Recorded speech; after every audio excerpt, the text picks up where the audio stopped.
and welcome to the Moffitt Method Podcast, where we dive deep into the world of strength and conditioning and pushing the limits of athletic performance with your host, Joe Ryan. Each week, we'll explore the strategies, tactics, and innovations that make athletes stronger, coaches smarter, and the sports we love even more thrilling. Whether you're a coach, an athlete, or just a fan of the game, we've got something for you. We'll be talking to some of the brightest minds in the industry, sharing their insights and experiences, and uncovering the methods behind the madness of high-performance sports. So tune in, turn up the volume, and let's get ready to learn, grow, and be inspired. This is the Moffitt Method Podcast. Today, we welcome in Coach Christian Rock Van Buren, who is a sports performance specialist with a laser focus on unlocking the full potential of elite athletes. His passion for sports ignited early, shining as a standout defensive back at Pineville High School in Pineville, Louisiana, where he earned national recognition and invitations to top-tier showcases like the U.S. Army All-American Combine.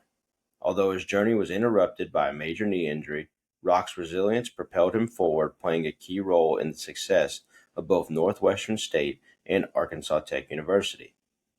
In 2018, after a dynamic pro day and combine prep, alongside an NFL icon like Ryan Clark and Coach Mo Wells, Coach eventually made the leap into sports performance coaching. He has mentored over 200 elite athletes, including NFL phenoms like Jamar Chase, Dak Prescott, Malik Neighbors, and Ezekiel Elliott, along with many MLB, NBA, MLS, and professional softball stars. Coach's coaching pedigree includes stints at Colorado State, Northwestern State, D1 Training in Ascension, and Exos in Frisco, which eventually led to the birth of his brand, Rock Official, which serves athletes and fellow sports professionals alike to maximize their performance and holistic growth. His influence is undeniable, having trained 78 NFL draft picks, including 11 first-round selections, 6 MLB athletes, and numerous champions in track and field. A highly sought-after expert, Coach is a regular voice in the sports performance community. He served as a panelist for the Denver Broncos alumni, participated in the NFL Players Association rep meetings, and collaborated with Adidas on sports performance profiling and data interpretation. His unwavering commitment to excellence and athlete development has cemented his reputation as a top-tier leader in sports performance coaching. Coach, welcome on in, man. I'm very, very excited to have you in today. Thank you, man. I appreciate it. Long time coming. Absolutely, man. You know, like we've talked about many times before, you know, we lived in the same area, in the Baton Rouge area for 3 years and never got to do this. Never got the chop, man. Never got to chop it up. But better late than never, as they always say. Yeah, man. And we know a lot of the same people and across a lot of the same paths. And it's, you know, in the same profession. And it's been good to kind of follow you. And we stay connected through social media. I think that's a big thing for a lot of people our age these days, is that social media is the big connection and, you know, kind of see how things are going in each other's lives. Absolutely. Absolutely. Yeah, man. So how's everything going currently, man? How's the day look for you right now? Oh, man, it's a unique time for me, I would say. Obviously having coached at the collegiate level, but also having coached for, you know, companies like Exos and D1 Training in Ascension Parish. Typically, you know, you have, you know, athletes and or sometimes gym pop kind of rolling at this time of the year. Mm-hmm. But since I kind of operate in a different space now, it's really like a dead period for me. Right. Aside from any NFL free agents that I may have and, you know, maybe some other pro athletes who are dropping in and out, whether that be by way of travel or, you know, they might be dropping in as they're making their rounds throughout the off season. I really don't do too much. A lot of what I'm doing, man, is all logistical at this point, just prepping for the next phase of the next year. So it's relatively light. The feeling of busyness that I do have, it really comes by way, man, of just some logistical stuff that I might do in the office or, you know, getting on phone calls and having those kinds of conversations. So it's really light right now with in season going on and things like that. Yeah. So let us know, man, tell our listeners, you know, how did you get to this point? You know, obviously they know you own your own business now, Rock Official. All right. And, you've built your way to get to this point from GAing to, kind of running your own space, working for others, to you're living out your dream now. Hmm. For sure. It's funny because I oftentimes have to remind myself, like, I really haven't been doing this very long. I mean, professionally on my own, I've only been doing it about 5 years. When you factor in the intern process and the GA process, you can add an additional 2 to that. So, not even 10 years yet. But it feels like it's been 30 in a lot of ways. As many other strength and conditioning professionals know. I mean, you gotta grind and grit your teeth on the front end. And so, I got into this. I was a former athlete, um, as many of us probably were in some degree. I played at the Division I level at Northwestern State University, and I entered the 2018 draft. And that's kind of what introduced me to Baton Rouge, Louisiana, on a more personal level. I'm from Yeah. Pineville, Louisiana, Yeah. so it's not that far, A but little that was bit my first different. time living. Yeah, a Yeah. little different vibe. So that was my first time living down there alone. And I was like, man, I like it here. Yeah. Not knowing that Pineville's was going to still a set. great spot though, man. I love that little area. Just kind of Oh very yeah, man, a little down home, down country. I mean, quiet I and don't. just not so much hustle bustle as Baton Rouge and New Right, Orleans. right. A lot of people that know where I'm from, they always joke. If anybody's seen, the movie Sinners, they always go, that reminds me of Pineville. So Yeah. it's very down Y- home and lighthearted, family based. But yeah, that process in 2018 as an athlete introduced me to Baton Rouge, and I mean, from there it was like, if you'd have told me I wasn't going to be playing ball at this point in time in my life, I would have called you a liar. But that process kind of set precedent for what was to come. I was down there with Ryan Clark for combine prep, and it was through that experience that I realized, like, one day I might aspire to be something similar to this. And of course, I didn't play in the NFL. I didn't sign with anybody. I did a bunch of workouts and just got burnt out from that. And if I'm being real, I was like, man, I'm tired of being broke. you know, I need to get finish school and get into a career. And so that's kind of how I got to the strength and conditioning world. And part of that Interning at. process, man, like that had to kind of spur like, all right, I'm going to put myself through these workouts and I'm going to do this training and I'm going to live this life. Like, this is pretty cool. Like, why not do this as my profession and getting other athletes to this point? Yeah, and it's one of those things like I knew as a freshman at Northwestern State. There was like a little interview they did with me when I was a freshman there, where they asked me what was I looking to do post graduation, and I'd mentioned that I wanted to be a collegiate strength and conditioning coach, or potentially coach at professional athletes to some degree. Um, but I wasn't necessarily sold on it. When I went into high school, when I went to college, I thought that I wanted to be a physical therapist, and I met Joey Garaccio for the first time. He was Yeah. my strength coach in college. Yeah. And when I met him, ironically enough, he showed me videos of Coach Moffitt, and I was like, I think I want to do what they do for a living. But I still wasn't I still wasn't very sold on it just yet. It just looked cool. Mhm. And I think what kind of put a bow on the idea and the hope to do it was when I was with Ryan Clark and those guys down there. And I was like, man, this is really, really cool. I mean, these guys spend the bulk of their day working with the best in the world and building those relationships. And so I didn't know it would happen as soon as it did, but I knew at some point when the game is over for me, I need to move in that direction. And yeah, that experience kickstarted everything. So um, Yeah. And that's, everybody forgets Joey was there, I think, sometimes, yeah, and where he's at now, man, he's rocking and rolling everywhere he he's the goes. man. He is, from FAU to Tulsa. And I mean, he's just rocking and rolling. And you actually had another one of our guests as kind of a mentor and someone you work with, Coach Jared Myatt over at Indiana now. Yeah, yeah. And, you So know, that Jared and I that dude met was a the high school ranks, man. When he came down to high school for a little bit, we were all yeah, kind of in the same area, and we kind of built that little bond together.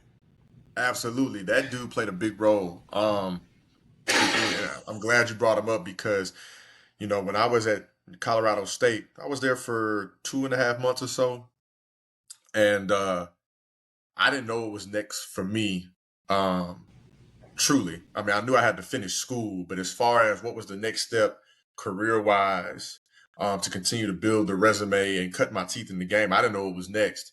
And that dude, he called up to Colorado State. And I believe what he said to Joey is I reach out to all the former coaches that are elsewhere looking for essentially guys who are willing to come in and work and grind. Right. And so it's kind of like that Northwestern State connection that kind of pushed him to call, Joey. And Joey was like, man, I got a dude that used to play there. That is like I coach that's here on staff right now as an intern. And I remember, I've said it before on other podcasts, I remember Joey pulling me aside about 6 weeks into the internship and was like, hey, if you don't do anything else, when you go back to Northwestern to finish school, you've got a gig.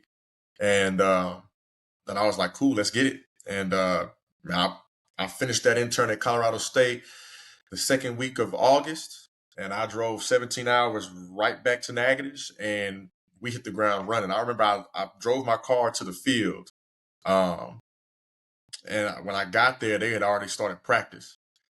And so I was just texting Jared like, hey, coach, I'm here, whatever. Man, come out to the field.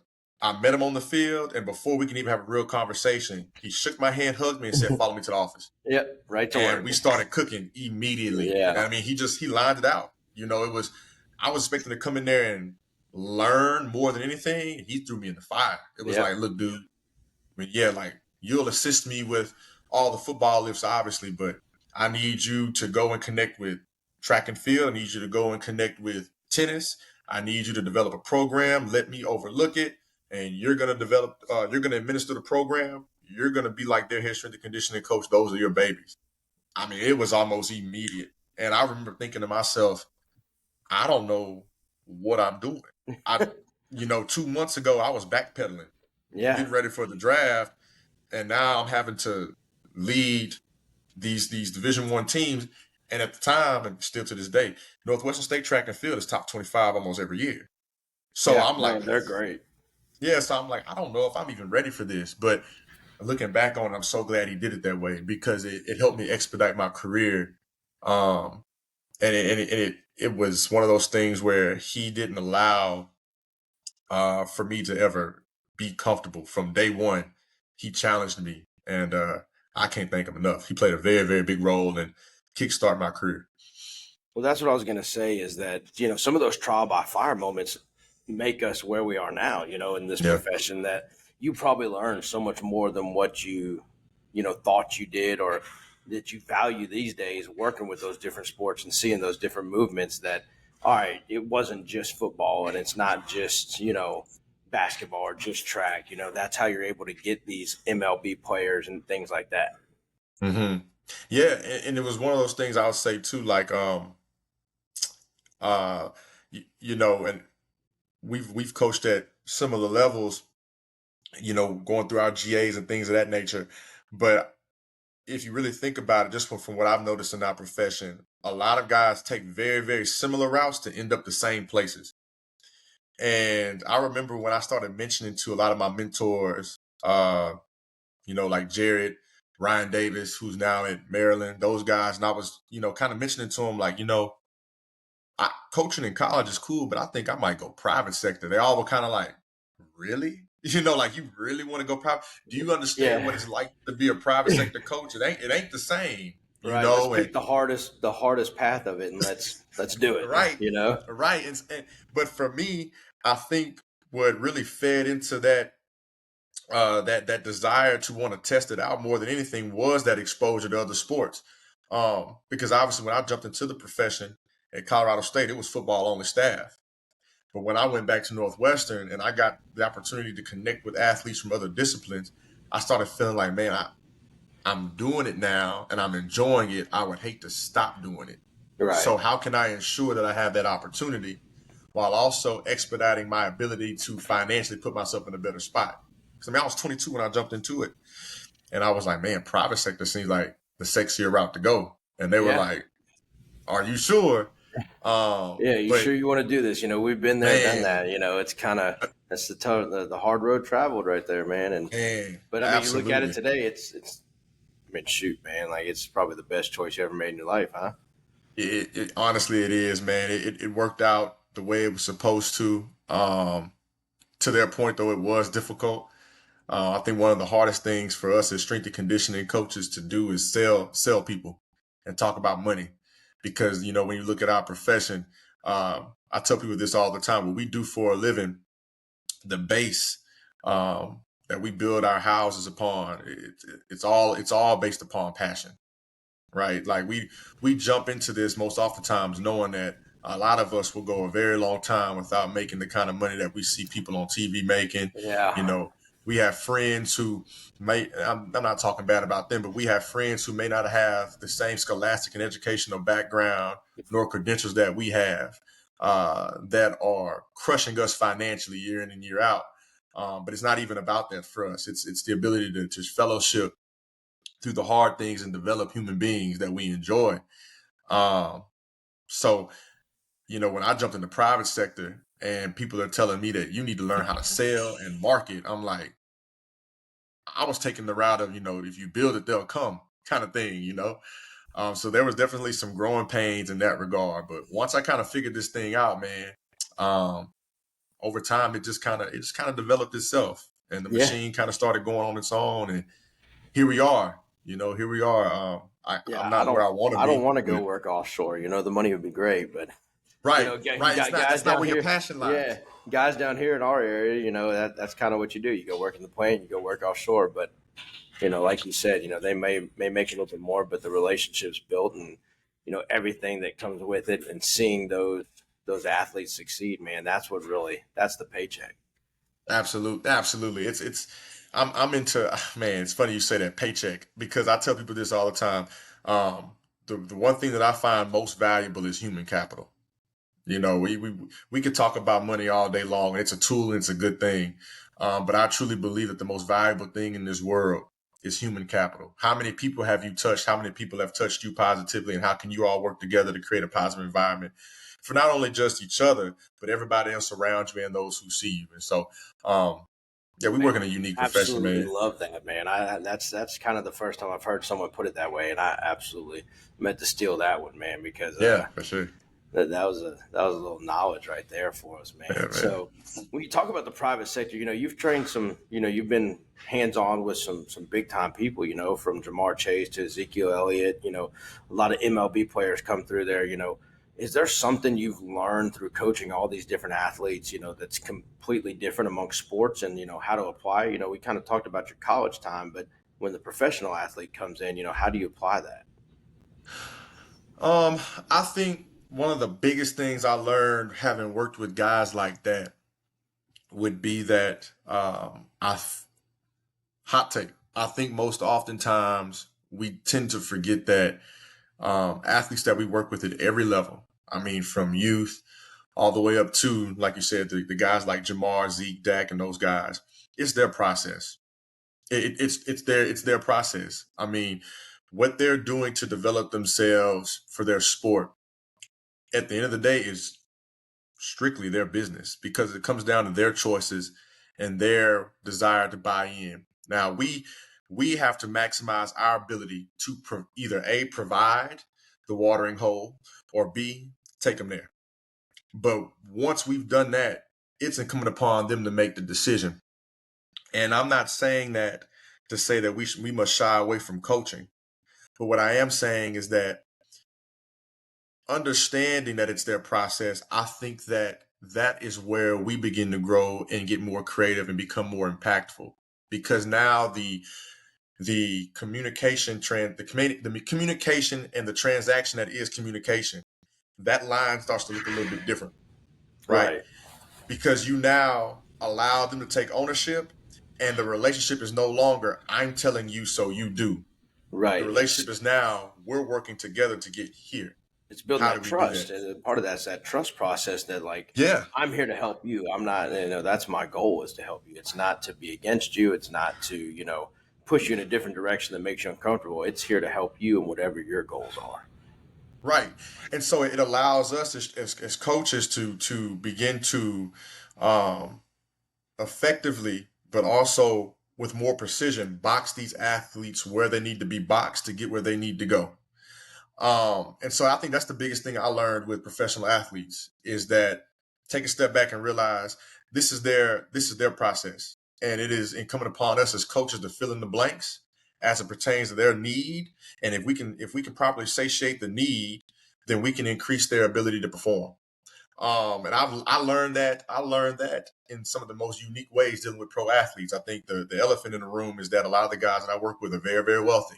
And so because they're very, very wealthy, they have no problem looking at you and telling you no, because they can do something else, go somewhere else, Right. or the things that you're providing or the things that you're utilizing to work with them, they can just get their own on their own, you know? Yeah, and I love seeing, man, some of those guys that come into you in your social media stuff, just the absolute, I don't know, I'm indifferent about the word grind. I really am, because Yeah. I think the kids that I work with on a daily basis overuse the word. The word Yeah. when we were coming up was more of a, you're truly getting after it. But, seeing that grind they have and just their passion still there through, getting better in the off season. I love everything that you're putting out there as far as that aspect, showing them, show up every single day and kind of go through that process like they're still 15, 16 years old. Yeah. And the trick for me has always been kind of like I told you, once I realized it's their process, when I started, I'm not even going to say sell, because it's the truth. I'm not really selling you anything. I'm telling you the truth. The conversations then started becoming, whenever I'd get them or whenever we'd have intro conversations, is that, man, I work for you. I work for you, pay me. I work for you. So this is a business relationship. Yep. I don't necessarily dictate to you unless I see the direction you want to go to be flawed, right? So we're gonna work on this thing together, and that intensity that you see on those videos, that buy-in, if you would, it truly cultivates itself, because when they come to me, they realize that this is not a guy trying to force upon his ideology, force his ideology upon me. This is not a guy that is trying to tell me how to take care of my process per se. This is a guy that's willing to work with me and guide me through my process. And so guys show up each and every day excited to work, because they feel like they have an increased level of ownership, not by way of their sweat equity, but by way of their opinions and the conversations being had. It's one thing to feel like you have ownership because you're working within it. It's another thing to have ownership when you feel like you're working on it, and they feel like they're working on their process with me. And so that's where you see that buy-in and that intensity. And I think that's where a lot of guys miss out on in the private sector, is that they think that these people need them, not the other way around, in the sense that, we're working together. It's that, oh, well, they need me because I'm who I am, or whatever it is. And I think that's where a lot of guys miss, or gals miss in the private sector, is that they don't see the whole holistic process, and they just see, all right, here's this one thing and they need me, and that's how they're going to get better. Right. Well, and there's a reason they're there to begin with, right? Especially professional athletes. Like, there is a reason they're there. They're just, you're helping fine tune those things and add longevity to what already is. And, right. I love that outlook on it, that, we're here to work together, and we're here to trust each other and build upon what our basis and our groundwork already is. Absolutely. Absolutely. So, it's one of those things. I'll say this, Joe, it's one of those things where it's like, what are you going to have more pride in? The house that you watch get built, or the house that you help build, And so that's kind of the approach I take. That is a banger right there, man. I love that. Yeah, that is all. Might be using that one this afternoon in practice, man. Like, that's a good one. Man. Go for it, man. You talked about, and you get to work with these athletes, and, some of them are going into the draft, and some of them, are already there. Some of them are 10-year vets, But when you talk about this, and you take your process and being able to work with someone like Ryan Clark in Baton Rouge, kind of where he made his name, is there a valuable lesson that you learned that you still carry today that's, both mental or emotional, or both, either or both, that kind of helps you with that relationship today? I learned so much from RC. I think back on that process, and anybody that was in that building when he was working with me and the guys would tell you that I'm a hyper competitor, and so is he. And so there were a lot of times where we didn't always see eye to eye when it came to certain things that we were asked to do. And, but that's where a lot of my lessons, were born in those conversations. And so I can't necessarily say that there's one particular lesson that stands out more than the others when it comes from what I learned, because I learned so much during that period of time. But one of the things that RC showed me without even really articulating that was his intent, was kind of what we just spoke to. RC had a unique relationship with each and every one of us in that building, to the point to where not only did we feel like we had ownership in what we were going through, but we also felt as though we had a friend. And that was important for me as a player, and also allowed me to realize, the impact that kind of approach would have for me as a coach. Because I remember thinking to myself one day, if somebody who doesn't know me very well were to critique me about what I'm doing, it could be anything. If I'm a janitor and there's a person that doesn't know me very well that says that I don't do a good job cleaning floors, chances are I'm probably not going to listen to them. Right. Because what do you know? You don't know me. I don't go to your job and tell you how to do it. Right. But if a buddy of mine, a family member of mine were to come along and go, hey, you missed a spot, would it bug me in that moment? Probably so.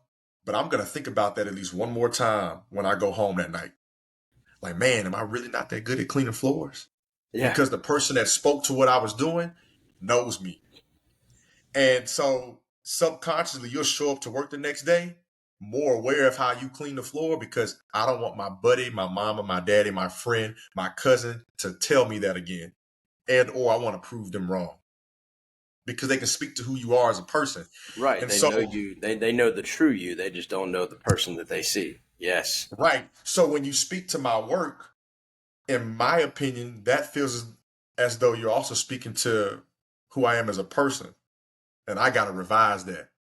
And so that lesson, because I remember when RC would get on to me about things that I messed up on, it stung a little bit worse than when the other players that I was training alongside said it. Yeah. Because I just met you, dude. You don't really know me like that.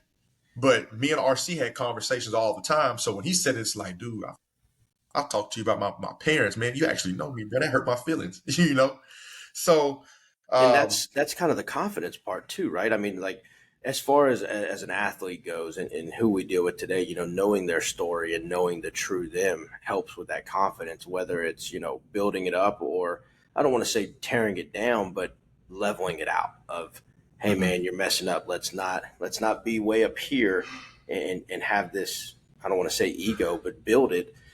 Let's level it out a little bit and let's get back to where we truly are and why we got into this type of, Yes. why we're going through this process. And I think knowing your athletes is a huge thing for that. Yes. And I'm telling you, that concept stayed with me when I transitioned into coaching. And when you look at some of the relationships I have with the players that I work with now, and you just see how we interact within the space together. I tell people all the time, you come look at a training session with me and my guys, it's good work. And you can tell that, there was a lot of detail taken into account when developing that program. But once they get rolling, it's almost like showing up to a cookout, because it's just a bunch of guys. We're like a bunch of brothers in there, just getting after it, talking noise. Yes. But we've built that family-like environment. So when we start challenging one another in there, I mean, there's days where, in the program, I may have programmed something that to them doesn't really make much sense, right? Or I may have bit off more than I can chew when it comes to the prescription of the exercise. And they look at me and they go, bro, what were you thinking when you wrote this? This don't even make sense. And I'll go, the more I think about it, let's change it, because it doesn't make sense. Yeah. Like, there's a certain level of accountability that is now increased and heightened amongst all of us because we know each other. I mean, these guys, I've been to weddings. We go and we have dinner at each other's houses. I watch their kids, so. But it's just building upon it, that trust, man, back to where kind of when we built this or when we started this, is that, just that trust of one another, and you're going to get me to where I want to be and to where the person, not only the athlete, but the person I want to be. Absolutely, and that's it, and that's the thing. You know, I took the approach when I jumped into the profession as an intern at Colorado State.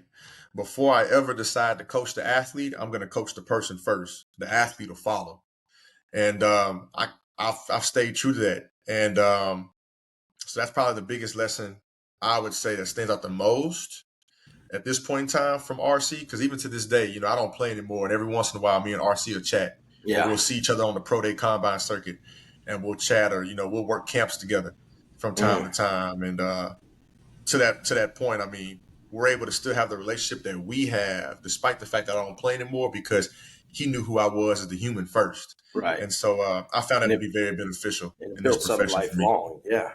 Yeah. It built Absolutely. that lifelong thing.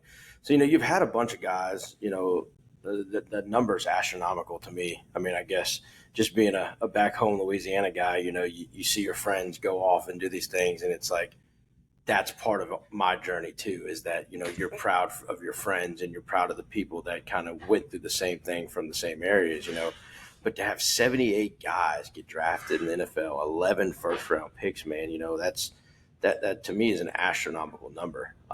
Yeah. But, is there something kind of under the radar, whether it's a story or a challenge that you went through kind of helping these guys get to where they're at that, you helped an athlete overcome that you can kind of share with us? I think when we speak upon the context of the NFL draft, I think the biggest challenge for those guys is helping them stay the course, and keeping them out of their own head. A lot goes into that process that I think a lot of people don't really notice. I mean, it's more than just, talented individuals showing up to a building, running, lifting weights, and going home. I mean, these guys are going through a lot. I mean, these guys are doing early morning wake ups for breakfast checks and to get their breakfast. They're going through cognitive checkups, right, to check fatigue levels. And they're doing all of that prior to getting their first session in. And then they're taking in a whole bunch of information during speed sessions. And after their speed session, they're getting lunch, and they probably have position work depending on what day that is, or they're checking out film. And then after that, they're coming back after lunch, film sessions, position work, and they're getting their lift in. And then after they're getting lift in, depending on, what caliber of player the NFL deems them to be, some are probably getting more media pub than others. So you got some guys who are getting on media calls, and they're working through 1,000 people DMing them for brand partnerships and things like that. These guys are going through a lot. On top It's of the more fact that than they're probably probably, they ever experienced, right? oh my goodness. Oh my goodness. I know, just coming out of the smaller school that I came out of, I remember just how it was for me to navigate those things. So when you start talking about guys like Malik Neighbors and Brock Bowers and those guys, I mean, it's on another level. Oh yeah. And that's before we ever get into, just the things that they may be dealing with on a personal level. And a lot of people don't see that, man. Like the outside world, unless like, you don't see that. You just want to know what your fantasy team's doing, like, yeah, and not to knock on those people. I mean, the NFL needs those fans, but in the same breath, like, you don't know what they're going through day to day. They're humans too. They got to go through all this stuff, and they got kids at home, they got spouses at home. They deal with bills too. They deal with family members asking for money too. They deal with this stuff. Absolutely. It's insane, and it's a beautiful question to ask, because I think when you ask one that question, it's very, very easy within the medium that we're speaking to immediately go back or to predicate the response upon what we do in the weight room and the reps and the sets. But the truth of the matter is in this particular context, a lot of the struggles when helping these guys develop during that period of time is just keeping them level-headed and helping them navigate everything outside of the turf and the weight room. Because the turf and the weight room, although new training stimulus and new exposure to stimulus, that's not what's different for them. They've been training their entire lives. What is different is the noise. And so it's helping them navigate the noise while also working through their process from a performance perspective to be where they want to be. And, the people I've worked with it's been heavily documented, and, I've had guys where we have a training session at 10 a.m. and I have guys whose kids, you know, obviously I'm in Dallas, Frisco, Texas, Dallas area. I have guys who are calling me, telling me, hey, look, I'm going to miss the 10 a.m. training session because I got on the road at 4 a.m. to drive back from Mississippi to pick my kids up. Yeah. Like that's a real thing. You might have players who are struggling with being homesick. I've had players tell me that, man, I really didn't want to train in Dallas, and it's because of the conversation that you and I are having, Rock, that you have been able to help me stay here and stick it out, because had I not had you in my ear, I would have quit or I would have left, And that's something hard, is that what you've known, I guess, for 3 or 4 years at your college to get up and go elsewhere to build the next part of the dream. That's a difficult thing to do. Or, if they're the vets, to kind of pick up and go and leave family when it's supposed to be your off season. Absolutely. And then too, you think about the business side of it. You have some of these players, whether they are ignorant to the process and what kind of power and voice they have, or it might be, just the business relationship that they may have with their agents. But you have some players who have been, and I love it, completely honest, and they say, man, it worked out, but it was not my desire to even come to this facility and train. I was asked and or pushed to train here by my agent or my team. And so psychologically, they're working through that. I didn't really want to be here, but I have to be, and so helping them work through that. And as everybody knows, I mean, this past year, I had Kyron Lacey. Yeah. So imagine, and he's a brother of mine. And every chance I get to lean in on awareness on his behalf, I do. I mean, when you look at what that kid was dealing with through his process, I think people oftentimes forget that that's more than a receiver that wears the purple and gold. That's a human being. And that's what some people lose sight of, man. That really is people lose sight of they are human beings as well. It's not just, are they going to help my team and my fandom get to that next level? Absolutely.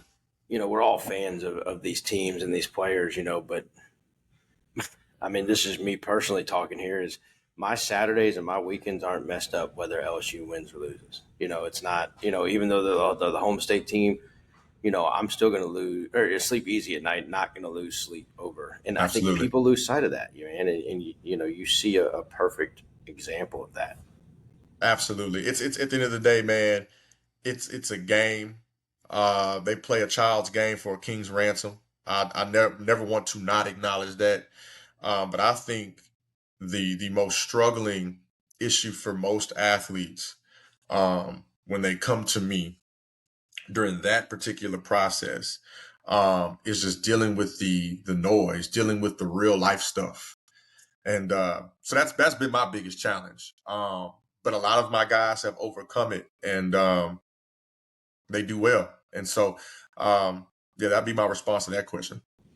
Yeah, man, that's, and like we've talked about this whole time, it's not just the athlete for you, man. And that's what I love about it. That's a true, not just strength coach, but coach right there, man, is that it's not just about that athlete. If you're in it for the right reasons, that's what you're going to receive. So, you talked a little bit about programming. This is a strength and conditioning podcast, man. Can you give us a little insight? Because what I love and what I've always heard, I've never, and I think your niche, and I think you would say this too, is a lot of that pro day prep is what kind of you built yourself on, is getting those guys ready for that. Because I've always heard that, guys just train for, let's get the best 40 time. And then they get into camp and they get into those rookie camps and they forget their change of direction. They forget how to run routes. But everything you've talked about and everything I see from you is more than just running the 40. I see the change of direction. I see the deceleration. I see the acceleration. Whether it's the weight room programming or how you go about your sprint work or, even conditioning, what's your core philosophy there? So when we talk about prep for the NFL Combine, Um, I take the, how do I put it? I take the less is more approach, but multiply that times two. I love that. Man, you're right up my alley right there with the less Yeah. is more. Yeah, man. I take the less is more approach, but I multiply that times two. Meaning, if we're doing less is more, I do less than that. you know. And essentially, I run everything on 2 week waves. Reason being is when you look at when we typically start pro day prep. I mean, not pro day prep, but combine prep. When we get those guys the 1st of January, I mean, within 6 to 6.5 weeks, the NFL Combine is here. So we have a very, very short period of time to get these Yeah. guys where they have to be. So we really don't have a lot of time to crush them per se. We pick the lowest hanging fruit for each and every athlete based upon how they test utilizing vault data. And that is what we attack for each and every athlete. It is a big operation. I think that most oftentimes 1 to 3 coaches at every facility that puts on combine prep. I think those 1 to 3 coaches kind of serve as the face or the superstars of the program, but it is a 20+ person operation. If you're doing it correctly, if you have a guy that says he's doing it all by himself, I would love to see the results. And even if they are good, I can almost assure that he doesn't have nearly as many who are doing it at that level, he or she. If you don't have a multitude of people, if you don't have a team where every person is dedicated to doing their job, it's going to be very, very hard to pull it off. But we do, and yeah, we go in 2 week waves. So when I was at Exos, it was 2 weeks foundation. After 2 weeks foundations, you go 2 weeks strength. After 2 weeks strength, you go 2 weeks power, or what we call speed, and you send them off. And so Yeah, they're that's getting pretty in, much they're getting in, getting out, man. That's do that. And that's how we've always done it. Because you only got 6 weeks. So what we do is from day one, man, we're trying to bucket athletes based on what we see on the vol data through the force So decks and let's things talk of that about nature. that just for 1 sec. How Yep. how long, one athlete walks in. How long is that process collecting all that vol data? Like, is it When you just for our look at listeners? Some people don't yeah, have some of this stuff. yeah. So you're looking at potentially, a 35 to 45 minute process per athlete.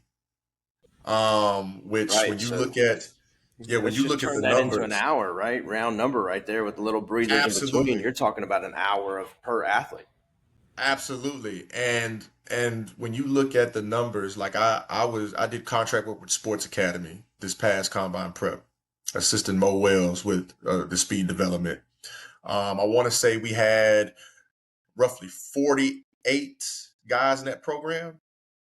And then the prior 2 years when I was at Exos serving there, we had 53 in 2024, and then we had 51 in 2023. So when you look at those athletes and that many athletes, I mean, you're kind of staggering their arrival times. Right. So you might have a guy that walks in. We might start ripping and running at 8 a.m. on January 2. So we usually start the day after New Year. You might have a guy that comes in at 8 a.m. Then you have another guy scheduled to come in at 8:15, and they're going different places. One guy's probably going to nutrition while the other guy is going to physical therapy, and then they rotate. Right. So after they get their intro there, they rotate. And as they're rotating, I have another guy coming in 30 minutes after the first guy came in. And so you're cycling through these guys between those 3 stations. And I'm talking about, by the time you get through uh, those guys, it takes about 3 to 4 days because obviously not all 53 guys show up in one day, right? But if you're getting anywhere between 13 to 15 guys per day, it takes about 3 days, and you're there from like 8 to maybe 3 p.m. running those tests. And that's not even considering that you also have your vets who are training in phase one of off season on top of your other pro athletes, youth and high school programs going. So it's a process where you need a team, Yeah. a true team to get it Just done and that's just effectively. the beginning testing. That's just to see, all Yes, right, where are we going from here?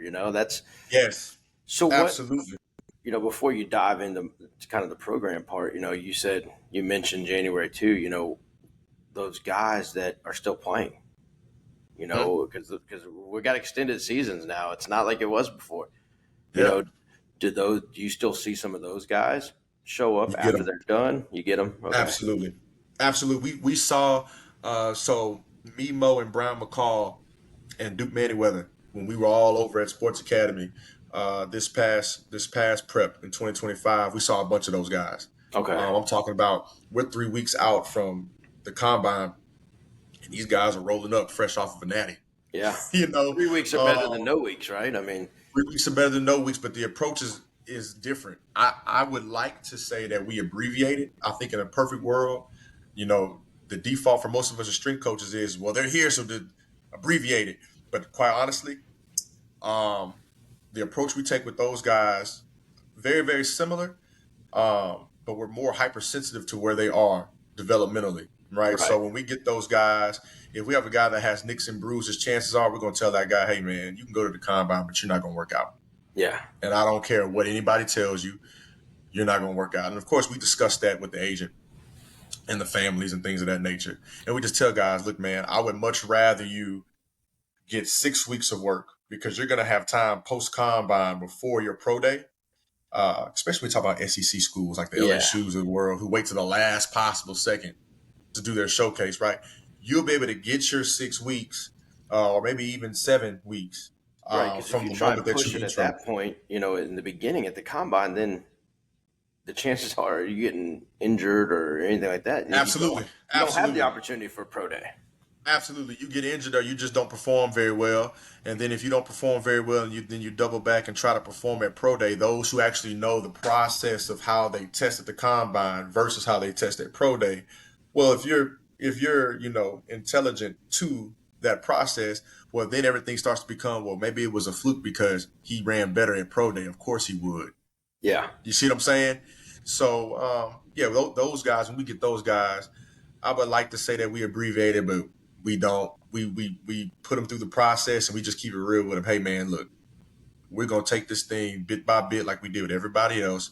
Let's push to perform and crush this thing at pro day, because the best ability is availability, and we wouldn't be doing our job if we tried to rush a guy into tip top shape for the combine, and now we have soft tissue, and Right. guys can't even redeem themselves at pro day, and some of them, depending on how severe that injury may be, we have guys now sitting out time during OTAs, and we don't want that. Yep. And many camps, and it ends up doing more harm than good.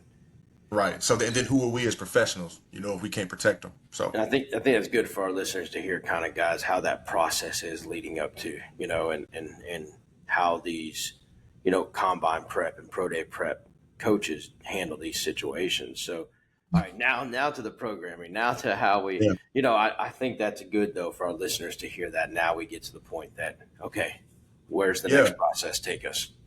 yeah. So after we do all of the intake, and everybody has their own. As you know, there's multiple ways to skin a cat, right? So after we get through all of our testing and things like that, we bucket athletes based upon their deficiencies, right? Right. Are they guys that have a hard time creating force from flexion, right? Are they guys who have a difficult time creating and or absorbing force due to high levels of extension or the lack of flexion, right? We look at those things. We look at somebody's ability to create eccentric power, concentric power. Are guys symmetrical? Do guys have bounce? Are guys twitchy? We test the RSI and we see, are guys twitchy or are they not twitchy? And that What kind are of you tells us, using you're still using Vald for RSI right there? we're doing vol Yeah. for all of that. All that. Yeah. Okay. Um, We started and diving into a so, little bit of that here with our kids, some RSI yeah, stuff. oh man, I love vol. I It's love vol. It's my it's favorite. getting them to understand why what RSI is, and Yeah. our to be honest with you, our girls soccer team is probably taking the most to it because he can kind of judge like, all right, ride the wave here. Do these Yeah. kids need a little bit of a break, or can we push them a little bit more? Absolutely. And it's great. And it's also great to microdose it each and every week. So just so you can see where your athletes are, just from a recovery perspective too, as well, Yeah.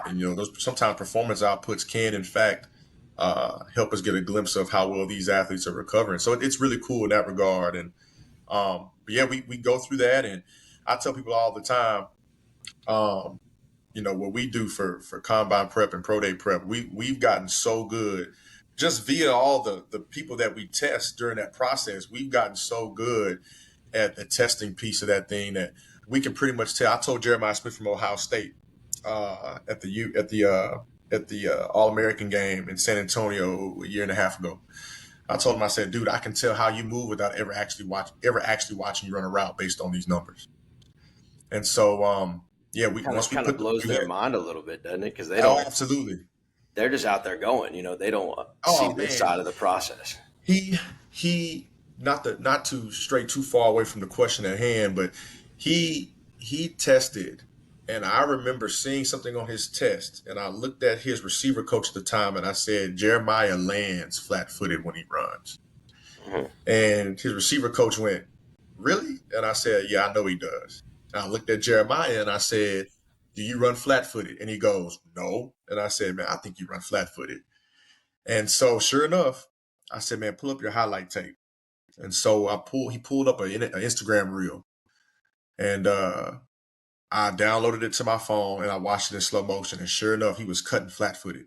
And I to be real with you, because I work so deeply in pro sports, sometimes I miss the high school kids coming into college, or I miss those freshmen because I'm focusing on my pro guys. I mean, that's kind of the world I live in. So I had never actually seen Jeremiah play, but saw the Instagram reel, and sure enough, he was breaking off of one leg and landing flat-footed. And he was like, Just and mind so blown by it, right? mind He blown. probably didn't even know. Like he does what he does naturally. Absolutely. And so when taking into consideration that story, we do essentially the same thing with our athletes during combine prep, and we bucket them. And so we know which athlete is severely asymmetrical. We know what athlete lacks the ability to create eccentric force, which athlete lacks the ability to produce a lot of force concentrically, which athlete lacks bounce or twitchiness, right?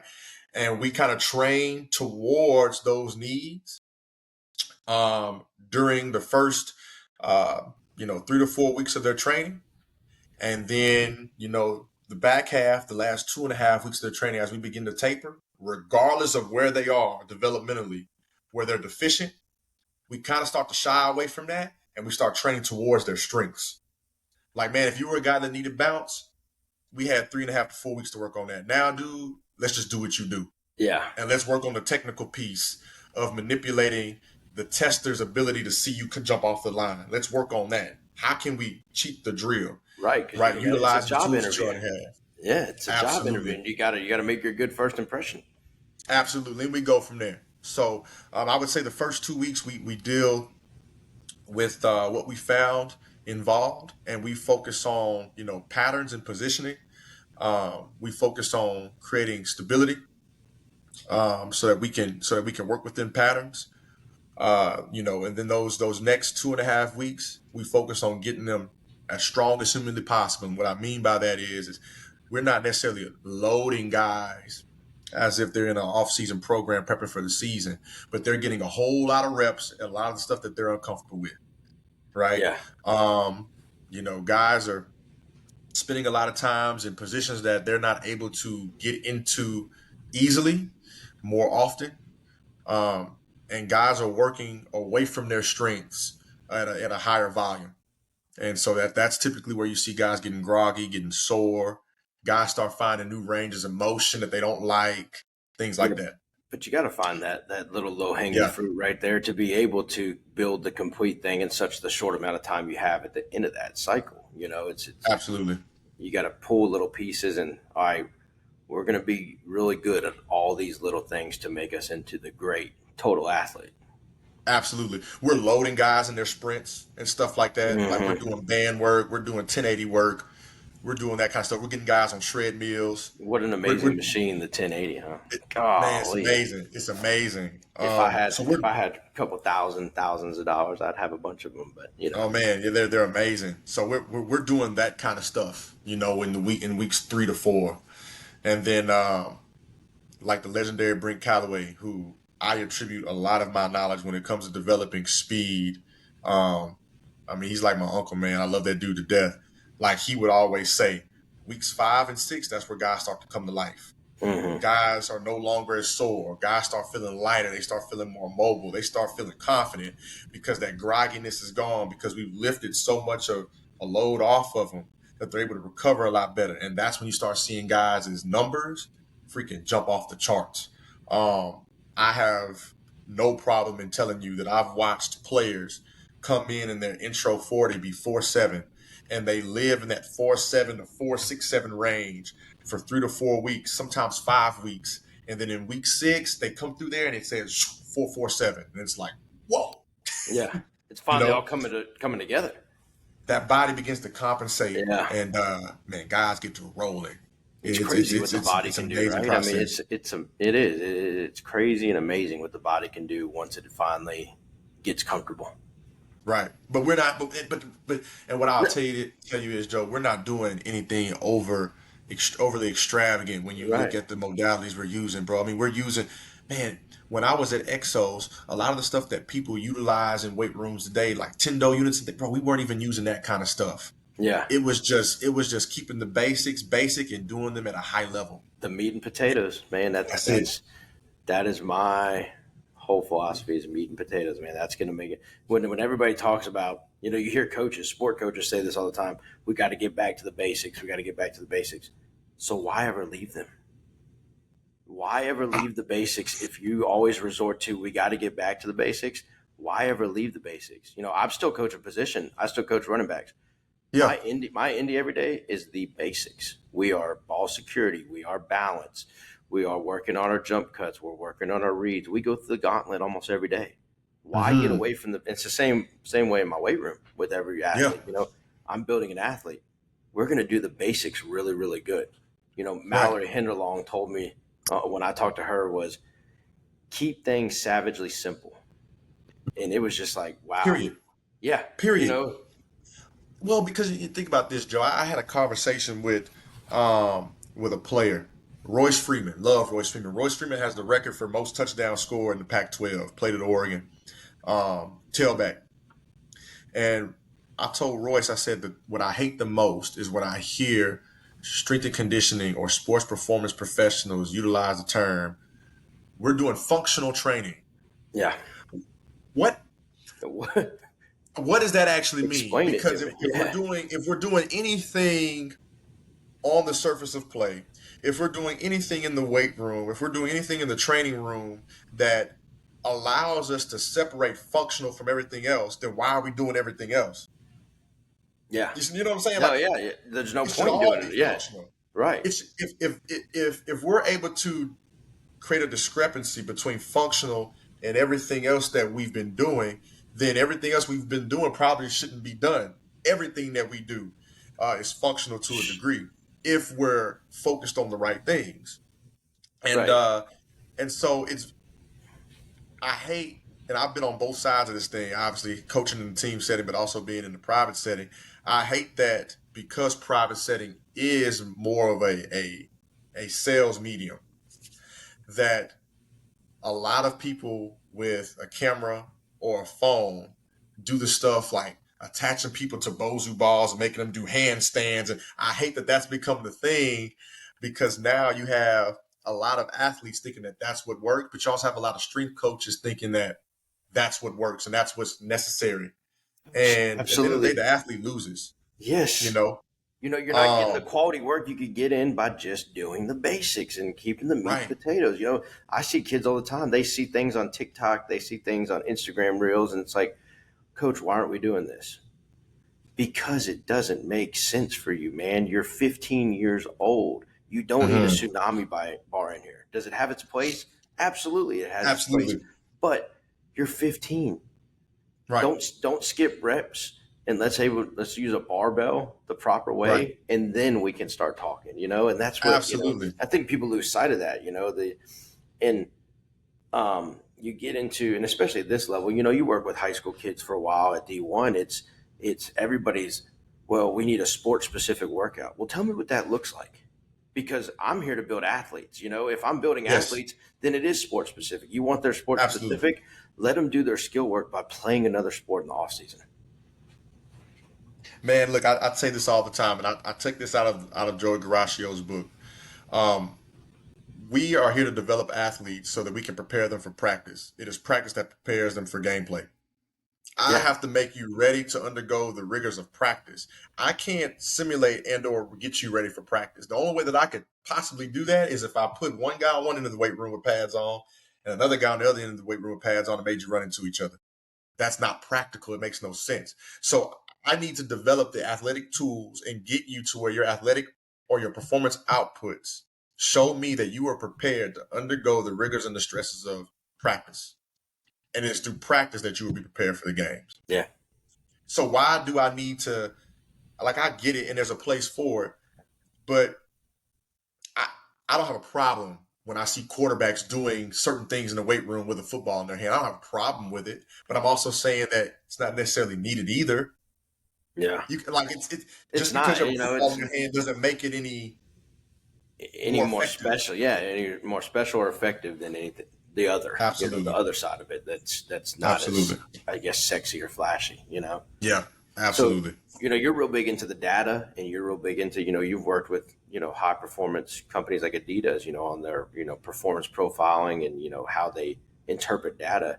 Is there something that's kind of often overlooked that's kind of, we talk about this low hanging fruit here, it's an overlooked piece that, could help and has helped gain a competitive edge for your athletes? Yeah,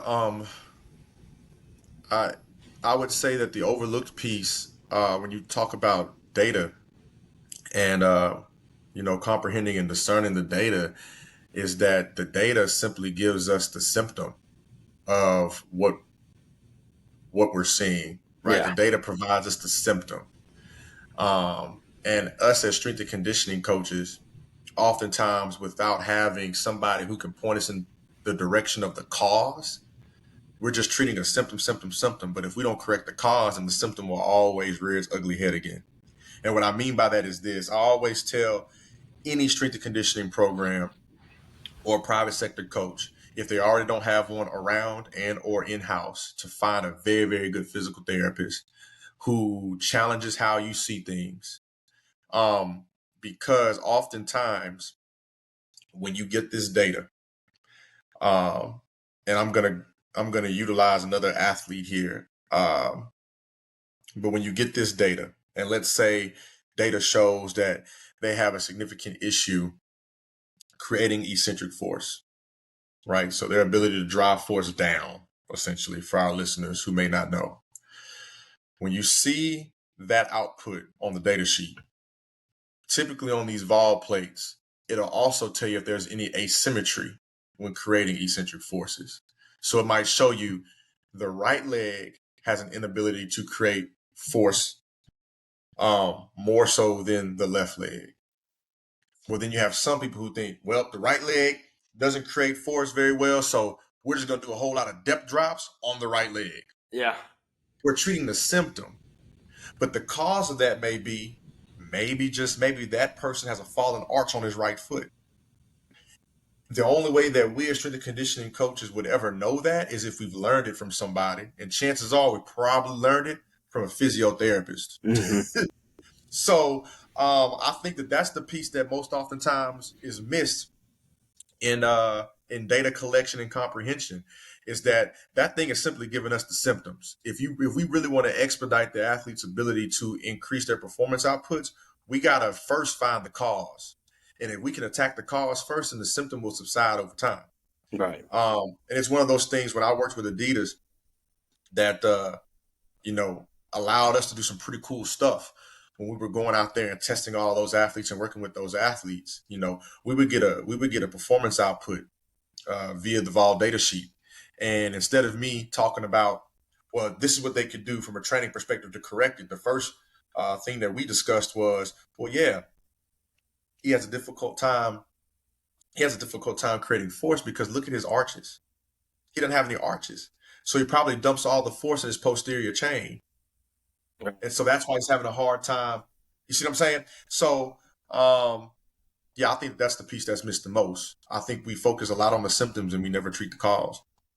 And that's a big one, man, is that it's kind of like the end result. Everybody just wants to see the end result and not kind of how to get there, you know? So Absolutely. you built this through all your time, you know, at different places, you know, whether it was Exos or Colorado State, and now the blessing that you have to have your own brand.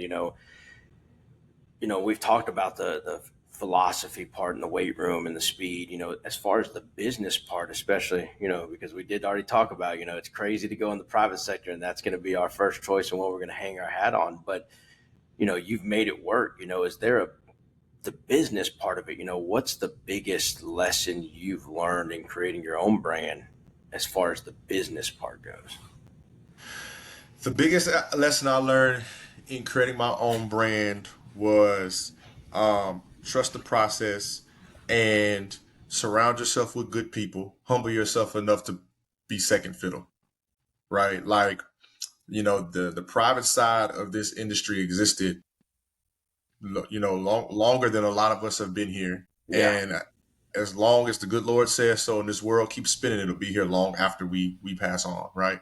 So there are people on this side who have done it longer than us, and uh, probably more effectively and more successfully than us. Somewhere there's a person who has done that. So we need to surround ourselves with those people. We need to attach ourselves with those people, and instead of trying to compete with them, we need to collaborate and aid in those people's mission. And it is by way through that collaboration and that assisting of those figures that we learn and we find ourselves, whether that be us understanding what we like or don't like, whether that be us understanding how the business goes, how the conversations may sound. Um, and then from there, when the time is right, branch off and take pieces. Like Joey says, we're creators of nothing but borrowers of everything. Borrowing those pieces to kind of create your own gumbo of business and performance, right? So I would say that that's the biggest lesson I learned, more than just the financial side, is, man, you got to surround yourself with good people. You've got to be willing to play second fiddle and learn first. And if you can provide value in that capacity for those who were here before you and for those who've been doing it longer than you, well, then in turn, they'll pour into you, they'll teach you, they'll pull you along, and then they'll empower you to go out and do it your way and hopefully do it better.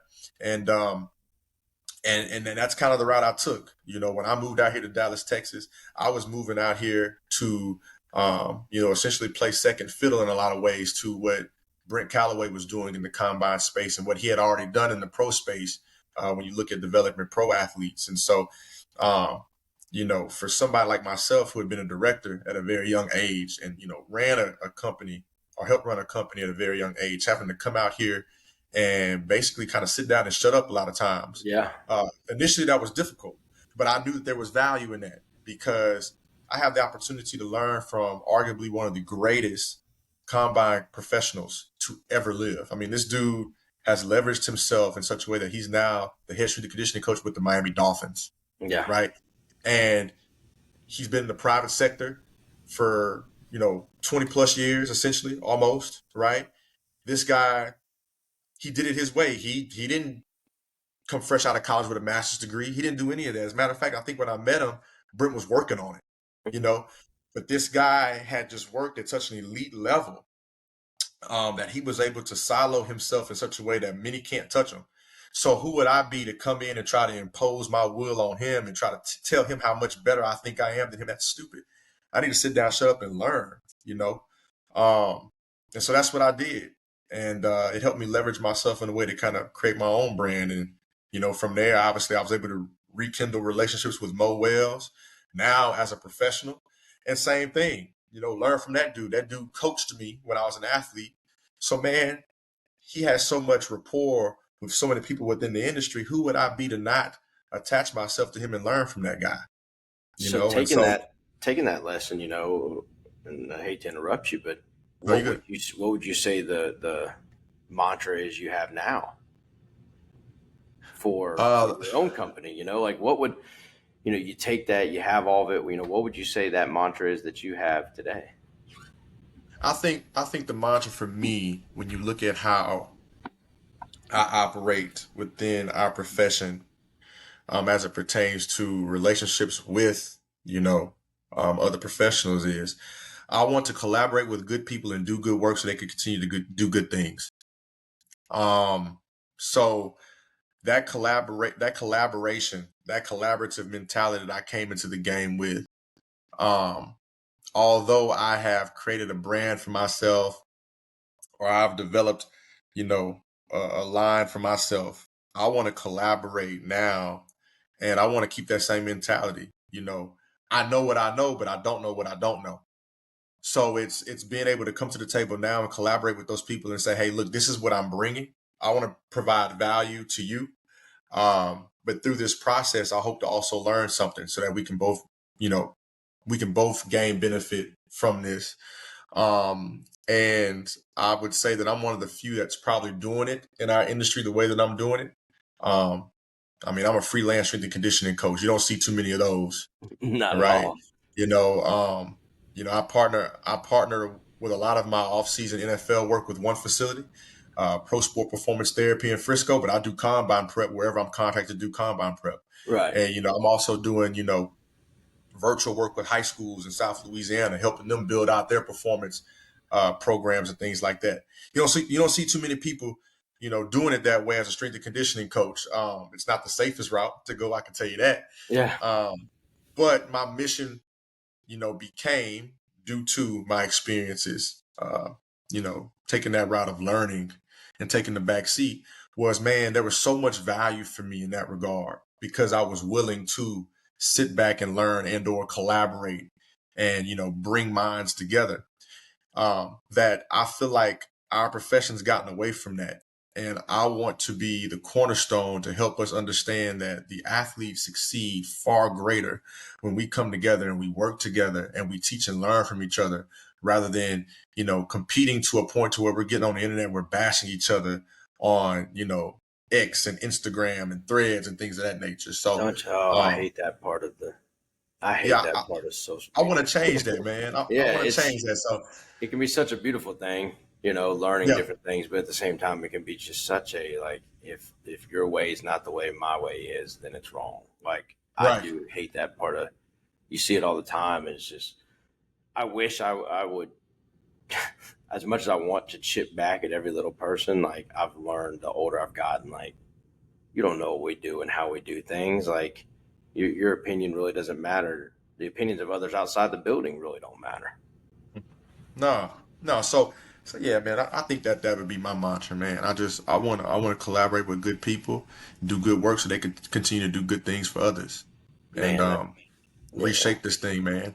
that's So great stuff. And people, to kind of bring this thing full circle, man, is there's so many great people from our state, from Louisiana, the state we mhm. grew up in, that are doing this, and you're doing it at such a high level now, and it's awesome to see, when you talk about guys from, Gail Hatch and Kurt Hester, and, I know Coach Moffitt isn't originally from here, but he built his career here in Yeah. Louisiana. You see all these great guys, and, now you're doing it and building that and just carrying on that legacy that we have in this great state, and Mhm. it's just great to see, and I love to see it, man, because I love Louisiana. I don't, if I Same go way. anywhere else, it's going to be Texas maybe, but I love Louisiana. There's Absolutely. no better place.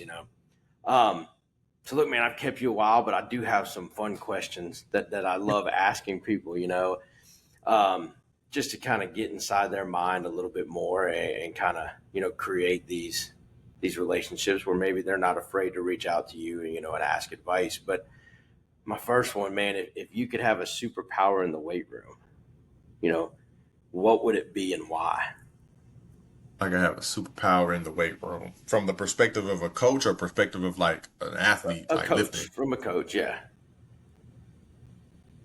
I can have a superpower in the weight room, I know it's man. a tough one, man. But Man, I would say, I, I would say I would want, I want the ability to be able to tap like telekinesis because I need to know who's skipping reps, man. yeah, And I want to be able to, I want to be able to, what makes the profession fun is the task that is learning your athletes. But if we could expedite my ability to do that, I think that would be great. So being able to, utilize telekinesis, I think that'd be dope. Yeah, that'd be a good one, man. I've heard a few. One I've heard being able to, I guess, along the same lines, but is an athlete truly hurt, or what type of pain are they feeling? When they say, "Oh, this aches," so they can Yeah, yeah, see yeah. like kind of, all right, how do Like I need to telekinesis. modify? Yeah. Yeah, it's very similar, but Yep. in the pain sector, scale 1 to 10, I'm hurt or am I injured? And Right, kind of right, feeling right. that. Um, Another one for you. What's Rock's go-to movie, man? Like you go to, whether it was as an Oh athlete man. or whether as it was a professional now. What's the go-to movie that kind of just gets you really going? Oh man. So I have like three. That's cool. Um, one of them is one of my favorite movies. Anybody that knows me, one of my favorite movies is V for Vendetta. Okay. Um, you know, it's a long movie. I would encourage anybody who watches this, listens to this, to see it. But one of the things that he says at the end of the movie, I don't want to say too much in case you watch it, but essentially this dude has a mask on the entire movie due to some things that happened to him. Mhm. And he's fighting to change the landscape of his current situation. And he's the only one actually doing this thing. So he is going against the grain of what is considered normality. And the powers that be don't like it. They try to kill him. When they have the opportunity to kill him, he doesn't die. And the guy asks, "Why haven't you died?" And he says something along the lines of, "Well, beneath this mask is more than flesh. Beneath this mask are ideas, and ideas are bulletproof." And That's pretty strong stuff. Yeah. I love that. And it plays right into what I would say is probably one of my next movies, which is um, the Batman where Bane is in it. Okay. Yeah. Uh, because that obviously ask him in the opening scene, "Who are you?" And he goes, "It doesn't matter who we are. What matters is our plan." Hmm. And then that piggybacks probably into movie number three, which is 300. And I love that movie because to tie it all in, those guys had a mission, those guys had a plan, those guys had intent, and it really did not matter the outcome of the battle were that was going to go down and or ensue. But they knew that there was value in the purpose, and they stayed true to that, and they were willing to risk their lives for it. And that's kind of something that I try to embody. So those would be my movies for sure. Those, dude, three great. I mean, absolute 5-star movies in my opinion. For sure. You can't. It embodies your personality. Absolutely. You see Yeah. why those are your favorite movies. All Yeah. right, last one for you, and this has been my favorite one to ask people. You're on a deserted island. You're stranded out there. What's a piece of weight equipment? Whether it's something that you're actually using to stay in shape, or whether it's something more functional in the sense of you can use it for multi-purpose. Oh man. I've had a lot of different answers here. Weight. A weight room modality that could be utilized. You have to stay in shape, but if you needed to use it to survive. Oh man. Man, I would say, ooh, this is good. Hmm. Oh man. I could go 1,000 different ways, but I'm gonna say a resistance band. Okay. I'm gonna say a resistance band. Now, I don't know how long it would last me out there, Yeah. but it Might could do have some good. might have a little And weathering to it, but it could. yeah, and I think the reason why I'm going resistance band is because if I were to go barbell, if I wanted to use it for more than just weightlifting, I'd have to figure out a way to shave down the ends. But even Yeah. then, when you look at how the weight is displaced on a barbell, I couldn't throw it. Right. You know, even if you went easy bar, it'd be difficult to throw it. I mean, you wouldn't have the trajectory of it. If you were to throw it, would be off. You couldn't do anything with it. Plates are just plates. Kettlebells, I mean, just kettlebells. So I feel like a resistance band, we could do some things with a resistance band from a weapons perspective. Yeah. If I I didn't. were to allocate, You're the first one to say resistance band, and the more I think about it, you can do it. yeah, I think if I were to designate the resistance band strictly to my primary weapon of choice, I could string the lifespan of that band out for a while. Yeah. So I'm gonna go resistance band.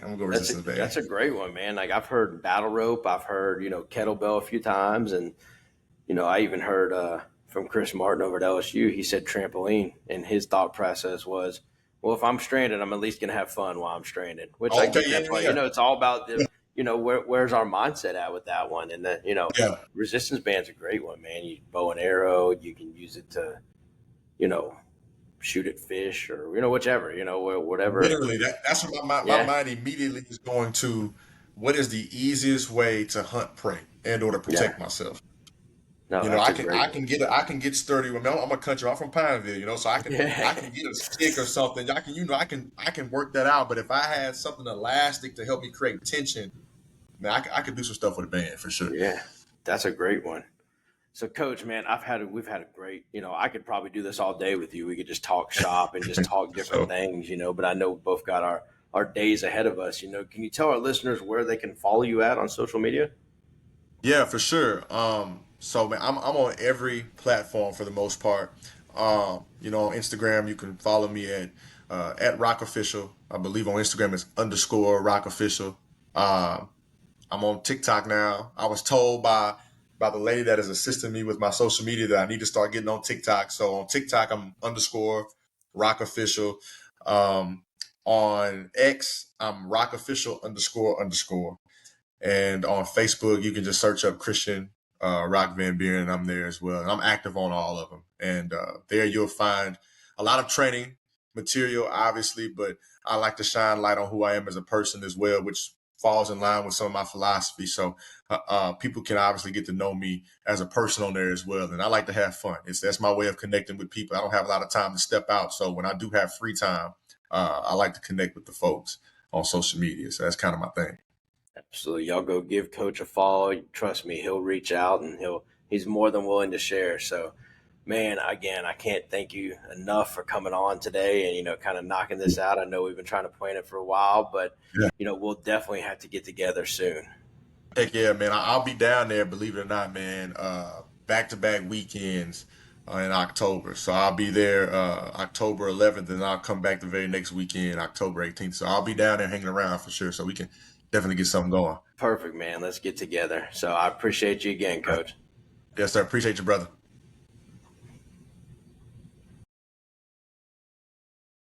Today, we welcome in Coach Christian Rock Van Buren, who is a sports performance specialist with a laser focus on unlocking the full potential of elite athletes. His passion for sports ignited early, shining as a standout defensive back at Pineville High School in Pineville, Louisiana, where he earned national recognition and invitations to top-tier showcases like the U.S. Army All-American Combine. Although his journey was interrupted by a major knee injury, Rock's resilience propelled him forward, playing a key role in the success of both Northwestern State and Arkansas Tech University. In 2018, after a dynamic pro day and combine prep, alongside an NFL icon like Ryan Clark and Coach Mo Wells, Coach eventually made the leap into sports performance coaching. He has mentored over 200 elite athletes, including NFL phenoms like Jamar Chase, Dak Prescott, Malik Nabers, and Ezekiel Elliott, along with many MLB, NBA, MLS, and professional softball stars.